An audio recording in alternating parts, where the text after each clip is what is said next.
Hello, I have a question. In this, this is 59 number question. Write this product as the sum.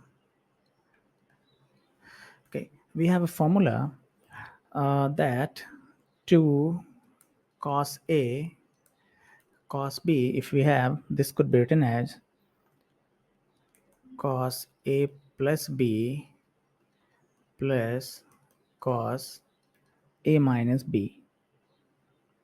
Okay, so this is A, this is B. So let us rearrange this.